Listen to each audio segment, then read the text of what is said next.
नमस्कार, मी लतिका. आज मी तुम्हाला झटपट अशा सोयाबीनच्या वड्या बनवून दाखवणार आहे. त्यासाठी बघा ही 150 ग्रॅम सोयाबीन मी भिजत घातले होते आणि बघा हे भिजल्यानंतर का नाही पिळून घेतलेले. पूर्ण जेवढं पाणी पिळून निघेल ना तेवढं पिळून घ्यायचं. पहिलं काय करायचं, जेव्हा आपण भिजत घालतो ना पाण्यामध्ये तेव्हा एकदा स्वच्छ धुवून घ्यायचं आणि मग भिजत घालायचं. आणि हे किती माहिती आहे का, 20 मिनटं फक्त मी भिजत घातले होते. मस्त असे भिजलेले, छोटे छोटे होते ते मोठे झालेले आहेत. मोठे पण भेटतात बरं का, कोणते पण जरी घेतले तरी चालेल.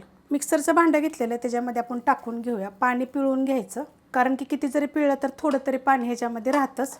आता त्याच्यामध्ये टाकणार आहे बघा ही मसूर, मोड आलेले मसूर आहेत बघा माझ्याकडे असे. तुमच्याकडे जर नसेल ना, जरी नाही टाकले तरी चालतील. नाही तर जर मसूरची जागी तुमच्याकडे चणे, लाल चणे, काबुली चणे जरी असले का नाही तर एक वाटीभर जरी टाकले तरी चालेल. ह्या दोन्हीतलं कोणतं पण टाकलं तरी चालेल, आणि नसेल नाही टाकलं तरी चालेल. आता हे जरा मी ह्याच्यात काढून घेते. मसूर बघा मी टाकून घेतलेले आहेत. त्याच्यामध्ये टाकायचे छोटा 1 चमचा जिरे, छोटा 1 तुकडा आल्याचा घेतलेला आहे.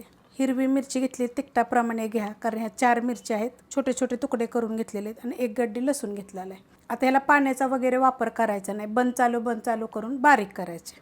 मिक्सरला बघा मी बारीक करून घेतलेलं अशा पद्धतीत. आणि जे आपण हे टाकलं होतं ना अख्खा मसूर मोड आलेला, त्याचे असे थोडेसे जे काही एका साईडला राहते त्याची फक्त अशी डाळ झालेली आहे बघा. आता हे आपण एका वाडग्यामध्ये काढून घेऊया. बघा अशा पद्धतीत, की एकदम बारीक अशी पेस्ट नाही करायची बरं का, असे दरदरे झाले पाहिजेत बघा. असे काढून घेतले बघा सगळं. त्यात टाकणारे बघा थोडासा ओवा हातावर चोळून घेतलेला आहे. त्याच्यात टाकायचे थोडीशी हिंग पावडर. त्यात टाकायचे 1 मोठा चमचा सफेद तीळ, 1 चमचा धने छोट्या आकाराचे असे दरदरे आहेत बघा. अख्खे जर असेल तुमच्याकडं तर जेव्हा आपण वाटलं ना तेव्हा वाटलं तरी पण चालू शकते. त्यात टाकायचे कोथिंबीर, जरा जास्त टाकली तर चालेल. थोडी तुमच्याकडं पालक जरी असेल तर पालक जरी तुम्ही खात असाल तरी टाकली तरी पण चालू शकते. हळद. त्यात टाकणारे बघा 6 चमचे बेसन पीठ घेतलेले. कमी जास्त लागू शकतं, कमी जरी घेतलं तरी चालेल आणि जास्त जरी घेतलं तरी चालू शकतात. 1.5 चमचा बघा हे तांदळाचं पीठ घेतलेलं आहे. चवीप्रमाणे टाकायचे मीठ. आता हे सगळं आपल्याला कालवून घ्यायचे. पाण्याचा वापरच करायचा नाही, कारण हे ओलसर असतं. मस्त असं बघा मिक्स केलेलं आहे, अशा पद्धतीत झालेलं आहे बघा. ह्याला पाण्याचा वापर थोडासुद्धा केलेला नाही आहे. आता हे काय करायचं आपल्याला, अशा पद्धतीत तेलाचा हात घ्यायचा. आता हे मिक्स केलेलं आहे ना, आणि असं आपल्याला करायचं आहे बघा. अशा पद्धतीनं गोल करायचे, जसं आपण कोथिंबीर वडी वगैरे करतो ना तशा पद्धतीनं.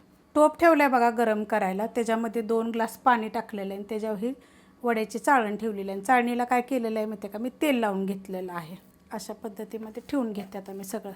दुसरं पण बघा मी ठेवून घेतलेलं आहे. अशा पद्धतीत ठेवून घ्यायचं. बारीक बारीक जरी केले तरी चालतील, किंवा जरी प्लेन आपण थापटून जरी केले तरी चालतील. गॅस आहे मीडियम, आणि मीडियम गॅसवर आपल्याला ह्याला 15 मिनटं शिजवून घ्यायचे.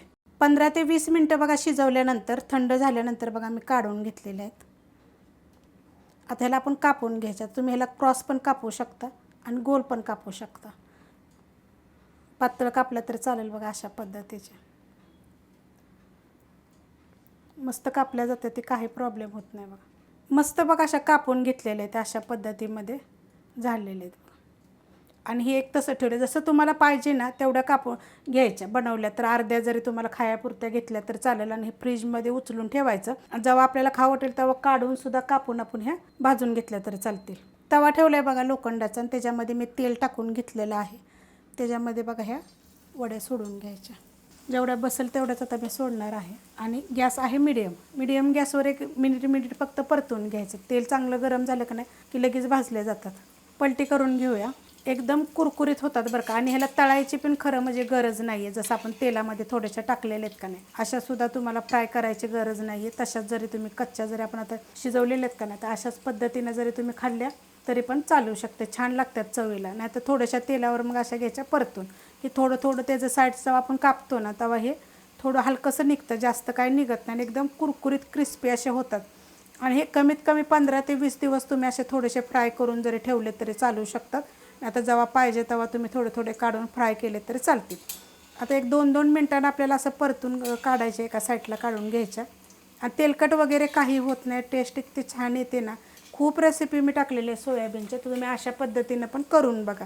तुम्हाला पाहिजे तर ही तुम्ही एकदम गोल्डन पण करू शकता, नाहीतर अशाच पद्धतीनं जरी थोड्याशा केलं की नाही एकदम साधारणसं गोल्डन, एकदम लाल भडक पण अशा नको ते आपल्याला. एकदम कोरड्या होतात आणि मस्त अशा छान लागतात बघा अशा पद्धतीच्या. आता ह्या पद्धतीनं मी बाकीच्या राहिलेल्या पण मी सगळ्या करून घेते. बनवून झाल्यात बघा मस्त अशा. आता तुम्ही विचाराल की तेलकट होतात, तर बिलकुल तेलकट होत नाही आपल्याला वाटतं तसं. बनवस्तवर. नंतर बघा एकदम कुरकुरीत आणि एकदम कोरडे कोरडे. तुम्ही कुठं प्रवासाला गेला तर नेऊ शकता, बनवून ठेवल्या तर कधी कधी खाऊ शकता टिफिनला वगैरे. एकदम चवीला एक नंबर. जर तुम्हाला ह्याच्यात अजून बदल करून जर काय रेसिपी पाहिजे असल्या तर तुम्ही मला कमेंट करा. रेसिपी आवडली तर लाईक करा, सबस्क्राईब करा, कमेंट करा आणि शेअर बी करा.